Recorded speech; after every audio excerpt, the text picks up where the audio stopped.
good morning mga ka-farmland. Nandito pa rin po ako sa property dito sa Pila, Laguna. At ito po yung gate. Kung mapapansin nyo bakit may mga grills. So ako po ay nasa loob na ng gate. Inside property na po ako at isinishare ko lang po yung pinaka outside. So maganda po dito, medyo malapad po yung kalsada. At tapos busy road din po. Ito po ay dito po located sa Barangay Masico ng Pila, Laguna. So ang property po ay 4,595 square meter. Gated po at may bakod. So ang half po ay grills. Then meron pong pundasyon na concrete. Tapos doon po sa paikot na yan po ay concrete po. So, meron pong kabilang farm. Ito po ay flat at square ang property. Excuse me po. Ayan, yan po yung kapaligiran dito. So, itong property po ay madami pong tanim. Madami pong fruit bearing. Yan po, mga mangga, lansones, niyog, rambutan. Ito po, dambong pula. Meron pong mga dalandan. Ito din po ay meron pong bahay na kasama. So mamaya itutur ko po kayo sa loob ng bahay.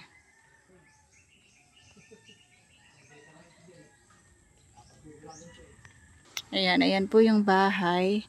Mamaya papasukin ko yan para mai-video po natin at maipakita ko po sa inyo. So ito, nagtutur na kami inside ng property. Basta ito po ay libot po ng bakod.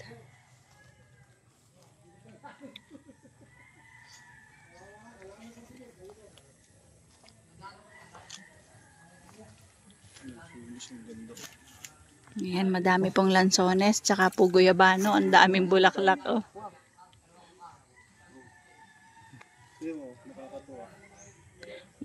Slight lang na ipapakita. Kasi pag yung iba, ito kita mo, tinan mo. Maluluo yan, huwag mo hawakan. Ayan po, ang dami pong bulaklak ng guyabano. So kami naman po, bago po kami mag-vlog, nakausap ko na po yung may-ari ng lupa, nagpaalam na po ako. So ayan po ang mga lansones, tsaka ito po yung dalandan or dalanghita. Estimated po ang niyog po nito ay nasa 50 kapuno. Madami din pong mga mangga. Ang rambutan nito, ang dami rin. Yan, may bakod na part dyan, oh.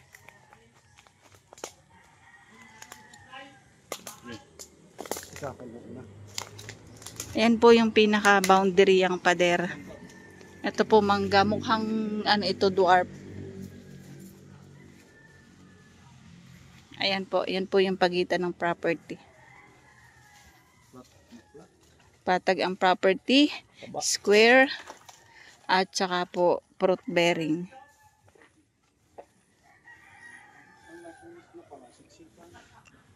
Oo, madaming lansones. Ang sabi ni tata, yung caretaker dito, ito po ay 100 puno ng lansones. Tapos ito po ay may santol Bangkok.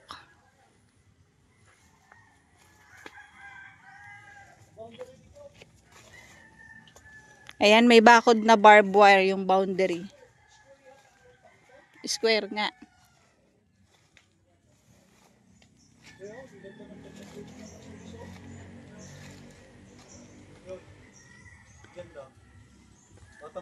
Bata pa po ang lansones. Ito po lahat ay napapakinabangan na at na-harvest na.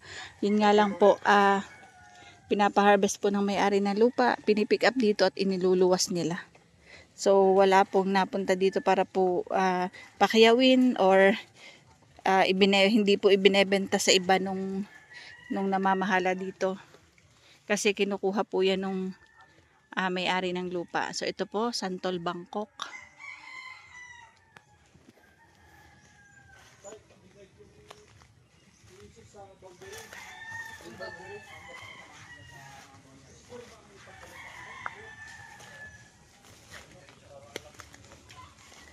Ayan, yan pong may farm ng manok. Kabila na po yun ang property. Hanggang dito lang po dyan sa may hog wire. Yan. Yan, boundary.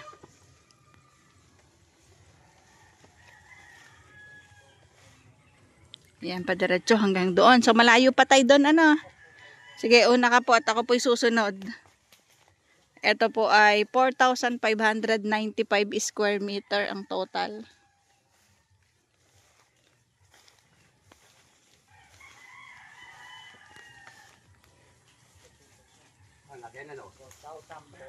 Hmm.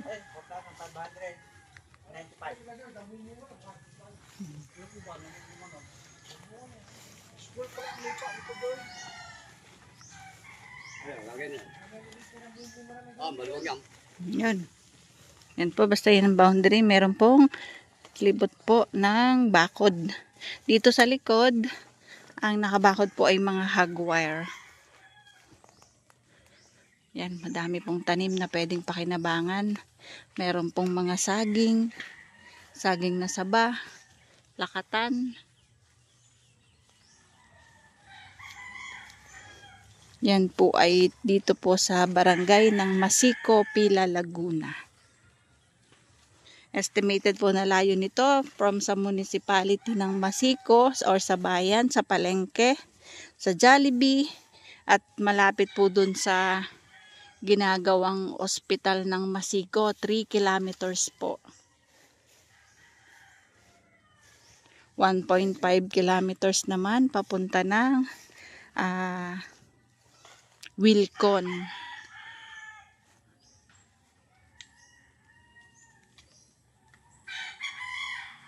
Meron pong daranghita, star apple. Dito po kami sa likod ng property. Dito sa may likod po ng bahay. Mamaya itutur ko po kayo sa loob po ng property, ng pinakabahay. Ayan po mga lansones. Ano pong variety ng lansones, Tay? Tay? Talang. Okay, may talang po. Hindi tayo masyadong naintindihan ni Tatay.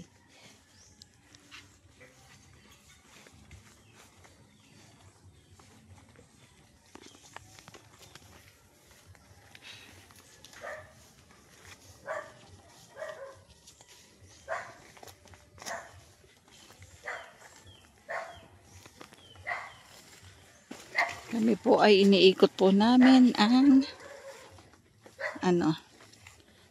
pinaka-boundaryhan ng property. So pag na palabas na po papunta dun sa may bahay. Sige po. Apo.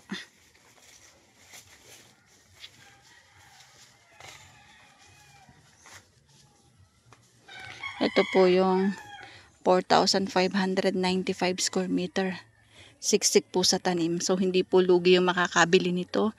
Clean title po. At saka po, ito po ay may farmhouse. So, may bahay po.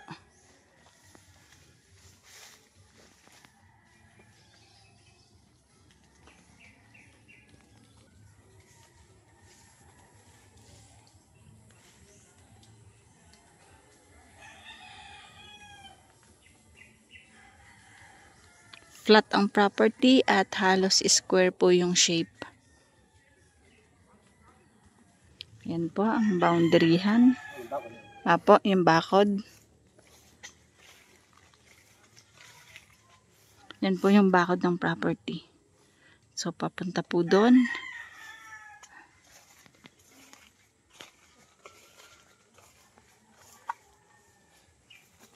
Yan po, may mabolo or talang.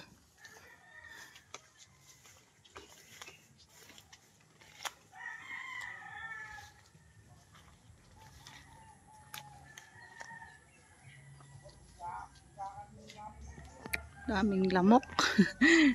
Nasalpok sa screen.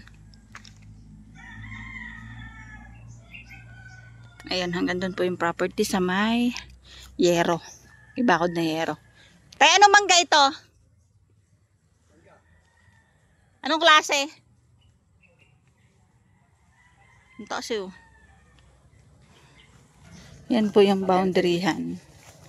Yan. Tapos, diretso doon. Tapos, liliko pa ganun. Oo nga po, ang daming mangga. Kaimito. Langka. May bunga po ang kaimito. Wala. Ah, natumba ng bagyo.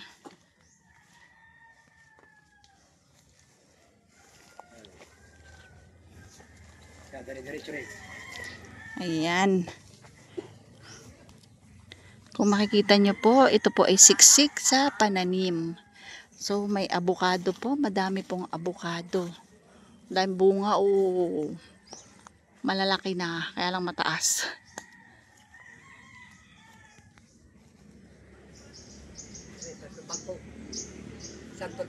Alin? Ayan o, mga santol Bangkok po. Ayan, mga santol. Santol Bangkok. So, ayan, yan po yung bahay. May mga chiko.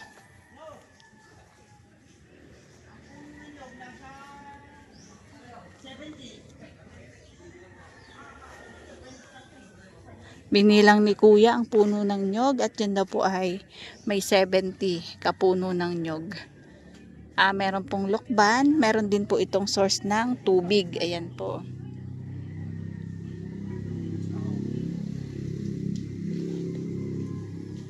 Yan po. At ayan po ang linya ng kuryente. Ito pong bahay ay meron na pong kuryente.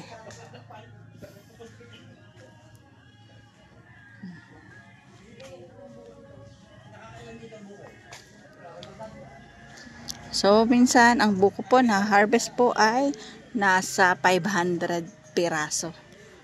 Yan, ito po yung bahay.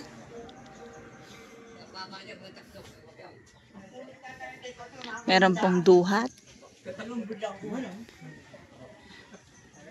At ito po yung bahay niya. So, konting renovation po. Yes, kaya pong ipasok ang service or ang sasakyan dito sa property. Ayan, may gate po. Yan po yung kalsada. Papunta po yan ng Liliw, Laguna. So, yan. Tapos, ito naman po. Area na yan. Yan po yung papunta ng Pila. So, diretso po yan. Papunta ng bayan ng Pila. Yan. Papunta po yan ng Pila Town proper. Palengke, Jollibee, Pila Coliseum. Yung ino-open po, yung ginagawa po na Pila Hospital. So, yan po, ang property ay hanggang dun sa may pader. Papunta po dito. So, estimated po ay mga 80.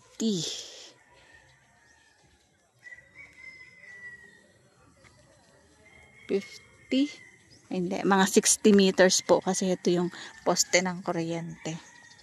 60 meters frontage. Gated po at pasok po ang sasakyan sa property.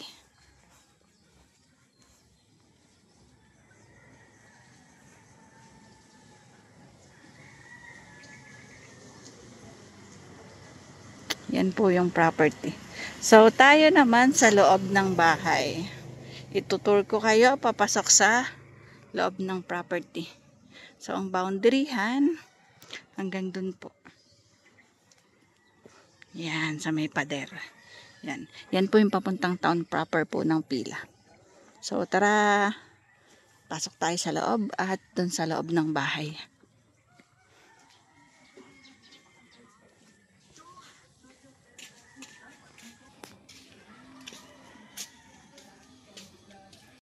Ayan. Ito po yung pinaka-property. Bahay.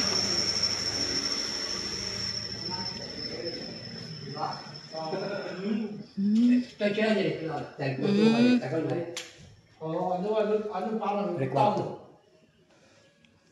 Kailangan lang ng renovation.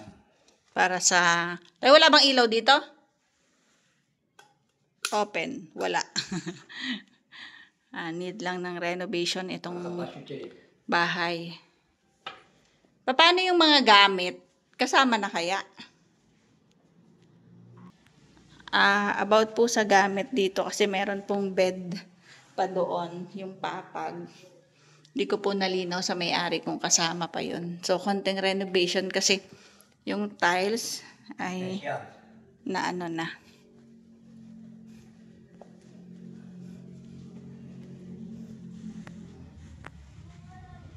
Ayan po ang CR. Tsaka ang shower room.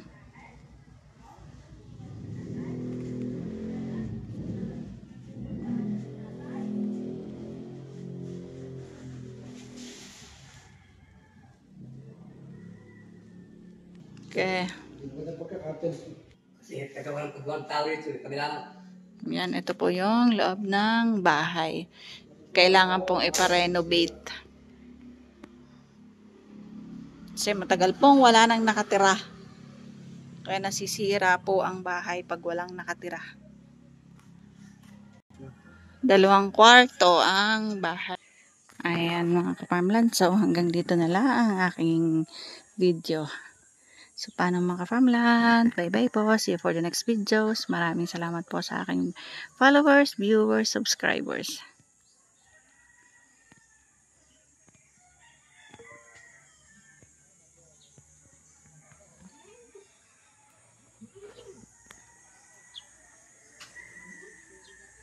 Yan na po, may linya ng tubig, ng kuryente, at may signal ang cellphone, internet connection.